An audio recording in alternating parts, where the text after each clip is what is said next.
I'm gonna go out on a limb and say that the red t-shirt was probably not the most flattering choice I could have made. So today is the second last update for the who, when, what, and where Project Pan, and I've got quite a good bit of progress on it, and I didn't know how I wanted to go about sharing with it, but I think I'm just gonna jump into it and start with the two products that I have left. So the first one, upside down, because I'm trying to get all the product to go to the nozzle on the product. Oh my god. So this was how full it was when we started. This was how much we had left last time, and then before I put it upside down, this is how much we had left. So I think it's safe to say this is probably going to be gone by next update, but 100% this is going to be gone by the end of this project. So I'm really happy about that. Next, I'm a little upset with this product because the blue marker that I had on here to tell you where we started is gone. To be quite honest, I think it was probably just above the white line. I don't think I had that much progress, but we have definitely made progress nonetheless. But that's how much is left, and it's from the top of the white line down. And this is the Stila Vivian lipstick. Now I'm going to jump into three little products that are going to be taken out of this Project Pan, and the whole reason for that is I have a kind of a different project going on right now that ends by the end of the year, and the next update for this series is not going to be until next year. So I want to take these out because I want to get the chance to use these up for the project that's ending this year, and I really want to get these in there. I think the white lie is going to be super easy to use up, but the two rituals are a little bit harder. Then jumping right into the empties, oh, look what we have. We have one ritual, so I did manage to use one, but I still had two left. I don't like this color. So basically with this, it looks like a nice blue in the package. So this is actually what it looks like. It's just like a nice deep blue. It looks like it has a little bit of like bright blue, maybe some teal kind of reflect in it, but it's really like, how do I put it? It's like a very sheer deep blue, but it has like a gray undertone, so it always kind of looks gloomy when you put it on. It would probably look great as a lip topper, but I'm not a dark blue lip person, so that didn't work for me. I tried using it on my eyes, but essentially it just smudged my eyeshadow around and wouldn't set. And then I tried using it as a highlighter, and it looked like I got punched in the face and tried to cover it up with blue glitter. One other one I have is in the shade Fever. This was more of that coral color with a little bit more like warmer iridescent to it. Really like this one. I also use this one as a highlighter as well, and it kind of, I think it would work better in the summertime because it does give you like that slight pink hue to your skin, so it's like a nice kind of like sun-kissed highlighter. But this was really nice, works good on any kind of like nude or pink toned, even, I would even say you can use this on brown lipsticks just to give it kind of like a nice glittery top coat. Then on the other end of the scale, from warm to cool, we have the white lie. And this one is, it looks white in the package. That's this one here. It looks white in the package, but essentially it's clear, and it has a really cool toned reflex. So you got some blue glitter in there, there's some pink glitter in there. Essentially it's just like a really nice icy kind of glow. I have a sample of the Urban Decay Sin eyeshadow primer. Last time somebody left me a note saying that you could kind of use these just as cream eyeshadow, so that's the point of having it tinted. You could just put it on as is and not have to worry about eyeshadow, or put it on and just lightly blend it out with a different color per se. Just kind of makes putting on eyeshadow a little bit easier if you didn't want to do as much. So I can definitely see that. However, for my skin tone, the Minor Sin was definitely a way better color. It was more of like a light champagne sort of color, where this was more dark champagne. So I think if you have light to medium skin tone, this would be great, but if you have fair to light, definitely go with the Minor Sin. Oh, this one. I really wanted to love this one. This is the Silk Canvas Protective Primer by Tatcha, and the first time I used it, I saw zero difference. The second time I used it, I saw a little less cakiness around my nose, so maybe it's kind of one of those ones that depends on what foundation you use with it, but the third time I used it, again, I saw no difference. I tried using it on one half of my face and not on the other half of my face, and it wasn't enough to make me go, oh my god, I need this product, especially for a $62 price tag. So I did enjoy using it. It has that nice signature Tatcha scent, which is kind of like rice and green tea.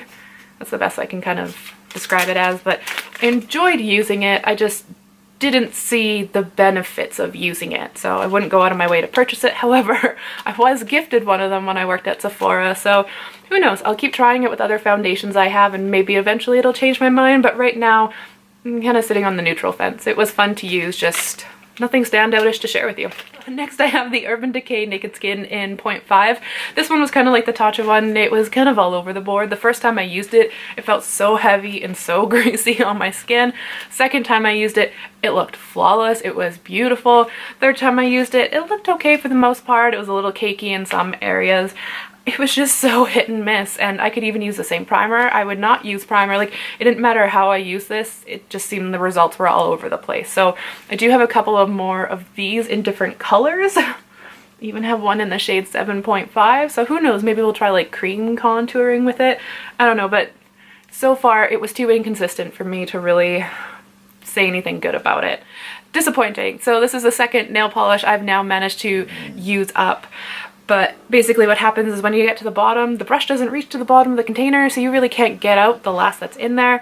Then you put so much nail polish thinner in it that it doesn't really set right anymore, but you have to like press it onto your nails because it dries so quickly because it's pretty much glitter and nail polish thinner, which almost evaporates when you put it in the air. So I'm starting to want to give up on panning polish, but I'm like, no, something's got to work for me. I wonder if it's just the fact that it's glitter that you end up just pulling out all the nail polish and you leave all the glitter in there, so by the time you get to the bottom, that's all you got left is glitter. So disappointing.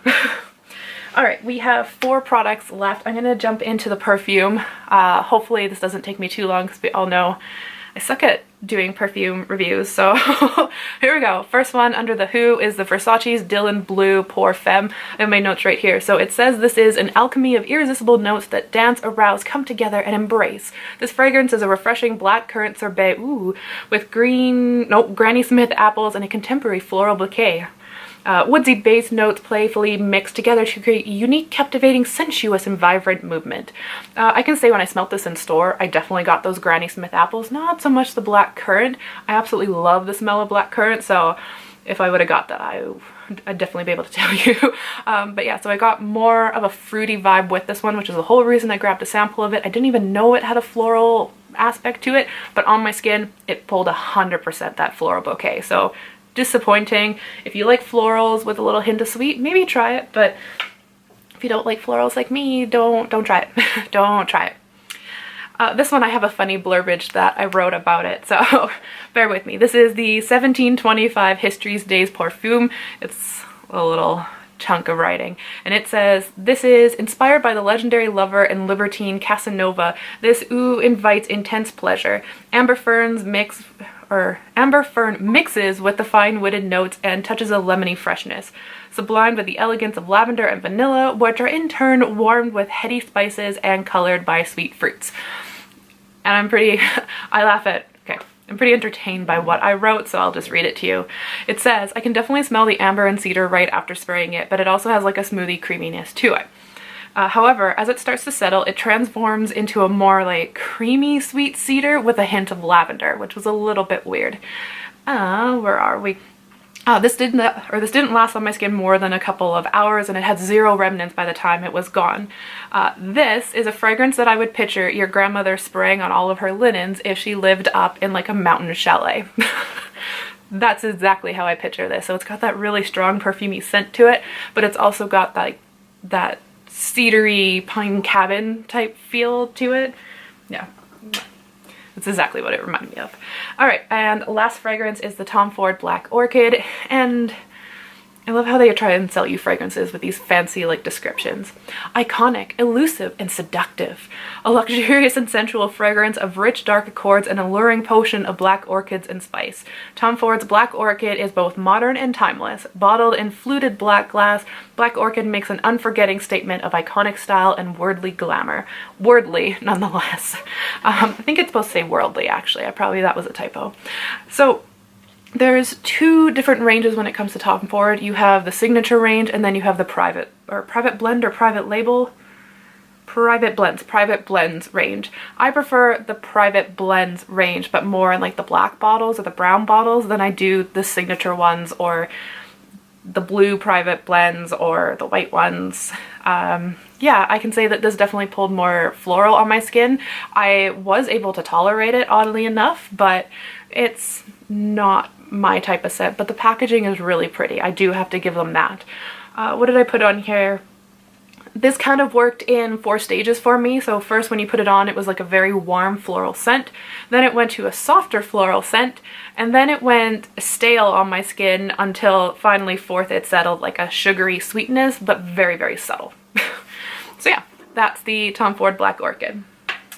This is the one I'm super excited about, and I'm not going to talk too much about it because it's going to be in a different video with a little bit more verbiage, and that is the BH Cosmetics, ooh it's dusty, BH Cosmetics Enchanted XO eyeshadow in Avocado, or So It Was. That's all I'm gonna say because I'll have a review on how my 18 and 2018 went in a different video, but that is my update this time around. So essentially I got 2 products left. I'm so excited I got through that eyeshadow. I'm disappointed about that glitter nail polish, but yeah, this was my update. Sorry for my really bad contrast in shirt to hair color. It's probably bothering me more than it's bothering you, but I will see you guys next time. So until then, thank you for watching and love you guys.